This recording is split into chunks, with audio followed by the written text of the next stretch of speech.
মুজাহিদ রাসূলের সামনে যে নরম ব্যবহার করে, আস্তে আস্তে কথা বলে, আল্লাহ পাক এদেরকে আলা আবু বকর সিদ্দিক।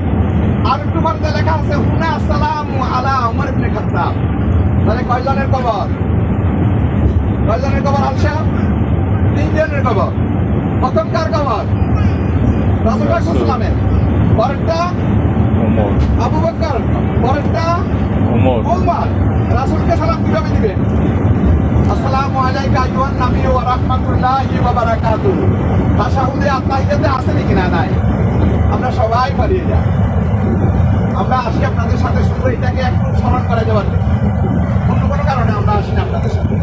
আপনারা সবাই পারেন রাসূলকে সালাম দিবেন, আসসালামু আলাইকা আইয়ুহান নবী ওয়া রাহমাতুল্লাহি ওয়া বারাকাতুহু। এরপরে আল্লাহুম্মা সাল্লি আলা আল্লাহুম্মা বারিক আলা পারেননি করে দিয়ে ইব্রাহিম করবে।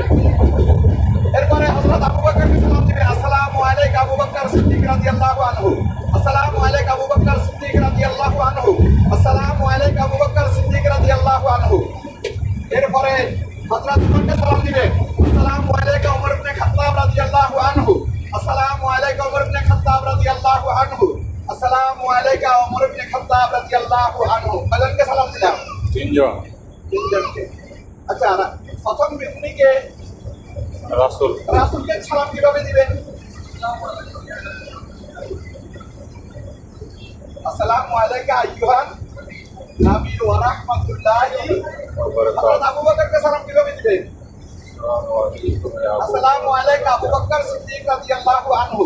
আসসালামু আলাইকা আবু বকর সিদ্দিক রাদিয়াল্লাহু আনহু। আসসালামু আলাইকা আবু বকর সিদ্দিক রাদিয়াল্লাহু আনহু। আসসালামু আলাইকা উমর ইবনে খাত্তাব রাদিয়াল্লাহু আনহু। আসসালামু আলাইকা উমর ইবনে খাত্তাব রাদিয়াল্লাহু আনহু। আসসালামু আলাইকা উমর ইবনে খাত্তাব রাদিয়াল্লাহু। 360 নম্বর গেটে আমাদের মা বোনেরা আসবে, উত্তর দিক থেকে 360 আসবে। আমরা দক্ষিণ দিক থেকে রাসূলের কবর জিয়ারত করে 360 যাব। কোনো একাত্তর হয়ে যাব।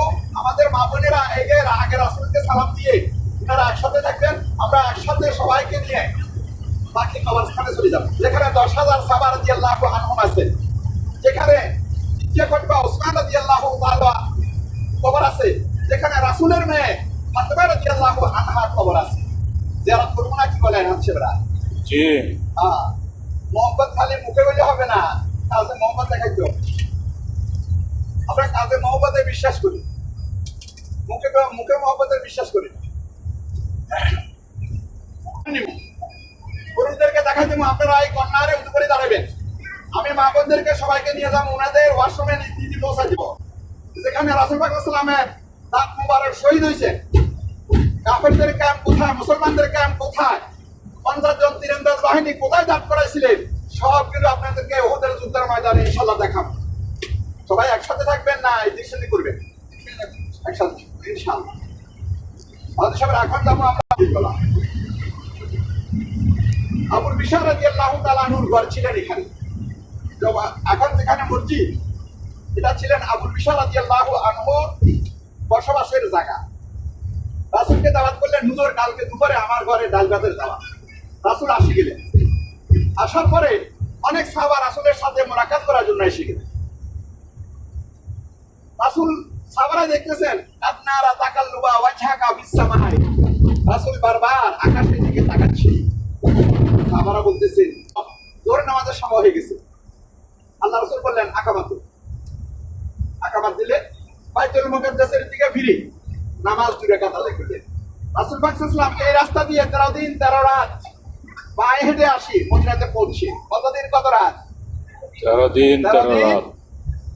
আর এখন আমরা 6টা বাজে উঠছি, 7টা 8টা 9টা 10টা 11টা বাজে, 4:30টায় পৌঁছে গেছি, 7.5 ঘন্টা। তারপরে আমাদের মধ্যে কিছু কিছু হাজী সাহেব বলে আরে গাড়ি কিসে না। মদিনা পৌঁছলেন, মদিনা পৌঁছার পরে 16 মাস অথবা 17 মাস বাইতুল মুকাদ্দাসের দিকে ফিরে নামাজ পড়লেন। আবুল বিশার রাদিয়াল্লাহু তাআলা আনহু এখানে আসার পরে বাইতুল মুকাদ্দাসের দিকে নামাজ পড়তেছেন। এমন সময় 2 রাকাত নামাজ শেষ করছেন পশ্চিম দিকে। এমন সময় মনে মনে বলতেছেন আমার আল্লাহ আমাকে যদি মক্কার দিকে ফিরে নামাজ পড়ার জন্য অনুমতি দিত কত না ভালো হতো। আল্লাহ পাক জিবরাইলকে পাঠিয়ে দিলেন, ওই জিবরাইল তাড়াতাড়ি যাও, ফাওয়াল্লি ওয়াজহাকা শাতরাল মাসজিদিল হারাম। আমার রাসূলকে বলা হয় নামাজে থাকা অবস্থায় যেন দক্ষিণ দিকে হয়ে যায়। আগে নামাজ পড়ছে কোন দিকে? পশ্চিম দিকে, বাইতুল মুকাদ্দাসের দিকে ফিরে। আর মনে মনে বলছি কি, উনি তাহলে মনের খবর কে জানে? রাসূলের মনের খবরটা কে বুঝে গেছে?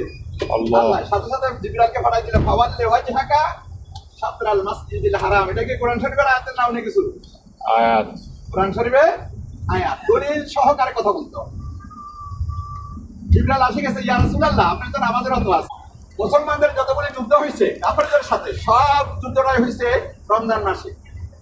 বদরের যুদ্ধ রমজান মাসে, উহুদের যুদ্ধ রমজান মাসে, খন্দকের যুদ্ধ রমজান মাসে, তবুকের যুদ্ধ রমজান মাসে, হুনাইনের যুদ্ধ রমজান মাসে। কারণটা কি?